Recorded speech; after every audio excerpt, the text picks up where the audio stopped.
probably. A simple, common question. How do you think this movement will benefit, or not disbenefit, or the fact that Noble Energy is drilling in the off the coast in 2 years? Estimate that they're going to be, in a sense, Israel's going to be totally energy independent. Energy independent for how long? 30 years. Okay. First of all, that's good news. I don't think we have to be sorry about it. But even natural gas still produces greenhouse gases. We're having a lot of discussions about, I guess this was about a month ago already. I ran a workshop where I was very concerned about Israel's climate change policy, which is shameful in terms of, we'd like to be a light in the nations, or Ola Goyim, and said we're a Shant in the Goyim, as far as I can tell. In 1992, Israel very happily grabbed the status as a non-Annex I country under the Climate Change Convention, which means we're a developing country, we don't have to do anything, and we don't have a policy. And I brought over 3, I think, of the top international experts to come and meet with our people to start thinking about it. And we went and talked with all the energy experts. I met with Uzi Lando, the Minister of Infrastructure, and the whole bit. And here's the thing. Anybody who works in electricity will tell you, getting more than 30 to 40% dependence on natural gas is a mistake in terms of energy security. I'm not even talking about the problem of a terrorist who goes in a frogman soup and puts a little bomb next to the pipe, and boom, and all of a sudden you've lost 30 to 40% of the energy. It's not so easy to fix. And you guys can, knowing what you're dealing with in Louisiana and the Gulf, know what kind of a mess that can happen. I'm just talking about, what if there's an earthquake, okay? There was already once when there was a problem with Abu Rodes, naturally. So we know people are very concerned about doing that. And I would like for us, in terms of thinking about our energy future, to realize that there once was a time when everybody's computer was a central mainframe. And those were the old timers amongst us. And we remember when the mainframe went down, we all fiddled our computer cards and nothing happened, okay? And then, voila, they invented the personal computer, and they started making networks. And the original computer managers were very, very uncomfortable with this, sharing all this information. They just want that centralized thing. But you know what? It's a whole lot safer. And when you think about it on a national level, if we had, dozens of small solar and wind facilities around the country, and a terrorist did bomb it, well, so we have one little corner out there. But the Ashkelon coal-fired plant, which stays 30% of Israel's electricity, and they want to add another coal-fired plant there, will make it 40%. I brought these experts, and they said, isn't that the Gaza Strip there? And they asked the guy there, did they try to hit this plant in the... They said, yeah. Okay, well, luckily they didn't, but they could have wiped out the country's electricity supply. So I think that there is a very important place for natural gas. It has to be part of what's called the tamhil, the mix of fuels. But I think that we have to start looking to the real sustainable sources of energy. And I can't help but plug a new initiative, which hopefully the Masorti, the conservative movement in Israel, is going to be bringing over this conservative idea that all of the eternal lights in synagogues across the country should be run on solar power, because that's the true eternal light, not imported oil and gasoline-fired plants, but really bring it from the sun. And any of you who have influence over your synagogue board should pretty get on board, and Bob can tell you how to make that happen. But I think it's the kind of way we would start thinking about energy a little differently. So it's great that we have the gas. I want it to last for 100 years.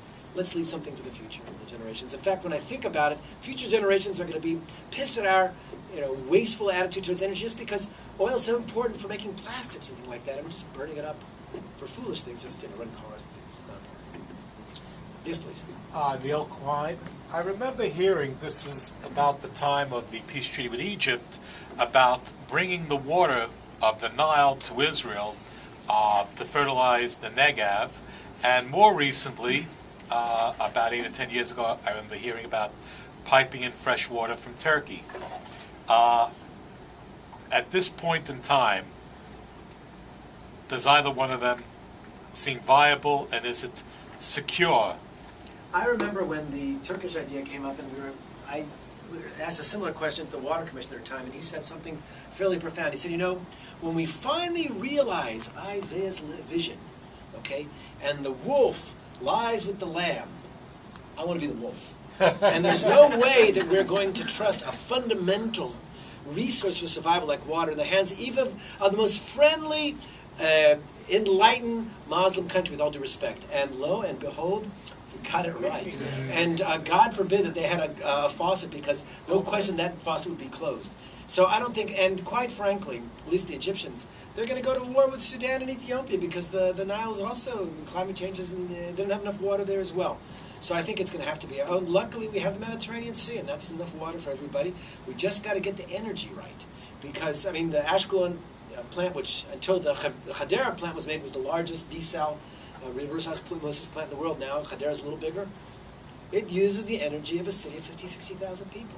So that's a lot of energy, and if we take seriously our responsibility to the planet to be part of the solution and not part of the problem in terms of global warming, we've got to do it. And Australia's already there in terms of, you know, the new plant in Sydney or in Perth was passed, and Sydney was by referendum, which the people said only if you do it offshore wind. And that's what we have to be. We start thinking about this equation that energy equals water. That's a new way of thinking about it. That's the way to do it. But I don't think we have all the water we need. We just have to make it ourselves. Yes, please. I have a little bit of a window into sort of the Tel Aviv R&D world. My daughter is there. Her boyfriend is there. When I talk to them about green stuff, they sort of roll their eyes and are skeptical about how serious this really is. I don't know whether what I'm getting back is really kind of the mindset over there, or whether there's much more awareness than what my daughter and her boyfriend are telling me. But if they're not, if I'm right, then we need to be making inroads into that population in order to really do something serious. It seems to me. Tell your daughter if it goes south with her boyfriend, I'll give her another one, put her in a different orientation in terms of the environment. A lot of nice environmental bachelors out there. Look, Israel, yeah, I can see Israel. That is a good reason to come to Israel. My sister, my mother says, Alon, he worked on the Zionist dream for 15 years before Aliyah, and Eliza, she met him in one night on a kibbutz, and that was the end of it. So anyway, the truth of the matter is there are some green areas where Israel's already an acknowledged world leader. I mean, there is no more important environmental invention, innovation than drip irrigation in terms of reducing contamination, saving water, and whatever. And you know, we're a superpower. I mean, we're the theme and all the water industry in terms of that. And desal also now, Israel's building plants, and in solar innovation actually starting to move there. It hasn't. Clean tech has not taken off as much as high tech. It's funny you mentioned it because this is Shabbat. I got a hand. There's a new Hebrew trade journal called Clean Tech, and it was pretty amazing. And it's got a lot of stuff in there. There's things happening. It's not as powerful because the government of Israel has not created the incentives. I would call this misplaced budgets. And one of the things I'm working on, I have a master's student helping me. There's this notion of a Green New Deal. How do we? Originally, when there's all these stimulus packages, how you don't want to take all these billions of dollars and the future generations' debt and invest it in old technologies. You don't want to save Chrysler and produce the same kind of cars. You want to do something new. But, give Better Place and Shai Agassi a chance. I bet you in electric cars, this was going to be doing something very, very unique and very special. I think it's starting to happen. If we had even just a thimbleful of leadership in terms of the government and creating real incentives and allowing entrepreneurs to run forward in these areas, I think we'll be doing even better than we are still. But we're not as where we might be in terms of that.